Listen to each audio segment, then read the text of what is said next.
안녕하세요. 오늘은 일본 총리 다카이치 사나에에 대한 세계 언론의 다양한 반응, 이걸 좀 살펴보는 시간을 갖겠습니다. 네, 이코노미스트나 SMP, 알자지라, 더스타 같은 여러 매체 분석을 저희가 모아봤는데요. 맞아요. 대체로 보면 뭐랄까, 이력도 독특하고 성향은 좀 강경보수인데 앞으로 영향이 어떨지에 대해서 기대랑 우려가 같이 나오는 그런 분위기인 것 같아요. 네, 그렇죠. 그럼 어디부터 볼까요? 이코노미스트부터 시작해볼까요? 좋습니다. 이코노미스트 분석인데요. 여기서 흥미로운 건 다카이치 총리가 그 정치 명문가 출신이 아니라는 점. 네, 맞아요. 평범한 가정 출신이고 젊었을 때는 헤비메탈 밴드 드러머였다는 얘기도 있고요. 또 방송 경력도 있고요. 네, 그런 배경이 있어서 그런지 좀 직설적이고 대중적인 스타일이라는 평가가 있더라고요.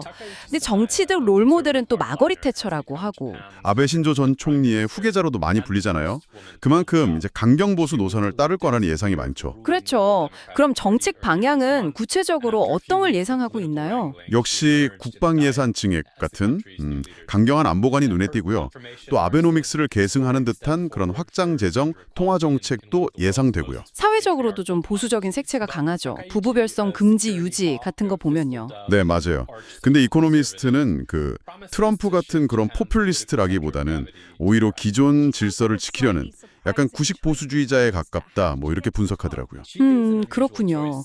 외교 쪽은 어떨까요? 아무래도 미국과의 동맹은 계속 강조할 텐데요. 다만 트럼프 행정부 때 그 무역 합의 있잖아요. 그거에 대해선 좀 불만이 있다는 점도 언급되고요. 아, 그리고 역시 과거사 문제, 이 부분 때문에 한국이나 중국과의 관계는 좀 어려울 수 있다는 분석이 많네요. 네, 마찰 가능성이 제기되죠.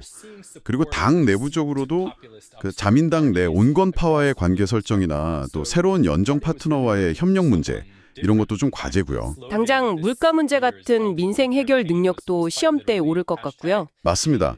아직은 정치 기반이 아주 안정적이라고 보기는 어렵다는 시각도 있는 거죠. 다음은 사우스 차이나 모닝포스트 SCMP인데요. 여기선 다카이치 총리 본인 발언이랑 시민들 반응을 같이 실었더라고요. 네, 총리 본인은 뭐 강한 경제 만들겠다, 국익 지키겠다, 물가 잡겠다, 이런 약속들을 했고요. 곧 일본에 가는 트럼프 전 대통령 만나는 거에 대한 기대감, 뭐 이런 것도 내비쳤고요. 시민들 반응은 정말 좀 갈리는 것 같아요. 첫 여성 총리니까 여성 정책 기대한다, 이런 목소리도 있는데, 반면에 뭐 누가 총리 되든 달라지는 거 있겠냐, 이런 좀 회의적인 시각도 있고요. 네, 또 한편에서는 그 중국이나 북한, 러시아 압력에 맞설 지도자는 다카이치뿐이다, 뭐 이런 기대감. 근데 이게 또 지난 지도자들에 대한 실망감이 바탕에 깔려 있는 것 같기도 하고요. 이번에는 진짜 뭔가 좀 달라져야 한다, 이런 절박함도 느껴지고요. 알자지라 분석으로 넘어가 보죠. 여기서는 그 연정 배경에 주목하던데요. 네, 다른 우익 정당인 일본 유신회랑 손잡고 총리가 된 거잖아요. 그래서 일본 사회 전체가 더 우경화되는 거 아니냐, 이런 우려를 제기해요. 그런데 또 스티븐 나기 연구원이라고, 이분은 좀 다르게 평가하더라고요. 맞아요. 오히려 실용적인 지도자다, 이렇게 보는데요. 그 이유가 아시다시피 자민당이 굉장히 남성 중심적이잖아요. 그렇죠. 거기서 여성으로서 최고 자리까지 올라갔다는 건 그만큼 유연성이나 소통 능력, 또 연합을 만드는 능력이 뛰어나다는 증거 아니겠냐는 거죠. 오, 상당히 흥미로운 시각인데요. 그럼 국내 정책은 어떻게 전망하나요? 일단 경제 활성화, 규제 완화 이쪽에 집중할 것 같고요.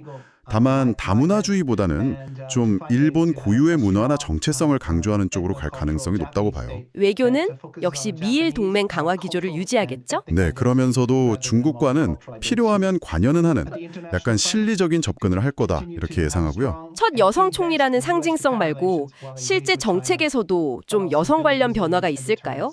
재무상이나 경제 안보 담당상 같은 주요 자리에 여성을 임명한 점은 일단 긍정적으로 평가받는 분위기예요. 그리고 연정 파트너인 유신회가 의외로 LGBT 관리에 좀 긍정적이라는 점도 지적하더라고요. 네, 그래서 단순히 강경보수 이 틀로만 보긴 어렵고 생각보다 실용적인 통치를 할 수도 있다, 이런 가능성을 제시하는 거죠. 무상 의료나 가족 지원 강화 같은 건 또 복지 투자로도 볼 수 있겠네요. 그렇죠. 물론 뭐 지금 일본이 겪고 있는 높은 물가나 엔저, 저출산 같은 문제 해결이 쉬운 건 아니겠지만요. AI 투자나 생산성 향상, 뭐 이런 걸로 돌파구를 찾으려 할 것 같습니다. 마지막으로 더스타 분석인데요. 여기서는 다카이치 총리 등장을 좀 더 거시적인 흐름에서 보네요. 1990년대부터 시작된 일본 정치의 우경화, 민족주의 경향이 연장선상이라는 거죠. 네, 맞아요. 특히 최근 몇 년간은 자민당 내에서 그래도 좀 온건파가 당대표를 맡았었는데 이번에는 확실히 우파가 다시 전면에 나섰다. 이런 의미가 크다고 분석하고요. 다만 이게 외교 정책에 바로 큰 영향을 줄지는 좀 지켜봐야 한다는 시각이네요. 그렇죠. 워낙 일본 총리가 자주 바뀌다 보니까 다른 나라 정상들도 일단은 좀 관망할 거라는 거예요. 장기 집권을 해야 실질적인 변화를 이끌 수 있을 테니까요. 특히 트럼프 전 대통령과의 관계, 이거 재밌게 봤는데요. 네, 이념적으로는 뭐 민족주의라던가 언론 비판하는 거 보면 비슷한 면도 있는데 오히려 마찰 가능성도 제기되죠. 타카이치 총리는 미일 무역 합의 재검토를 원하고 또 트럼프 전 대통령이 특정 연령대 이상 여성에게 좀 비호적이라는 그런 경향도 지적되고요. 네, 그래서 두 사람 관계가 어떻게 흘러갈지도 좀 지켜봐야 할 포인트 같습니다. 네, 이렇게 오늘 다카이치 사나이 총리에 대한 여러 언론의 분석들을 살펴봤습니다. 오늘도 좋은 하루 보내세요.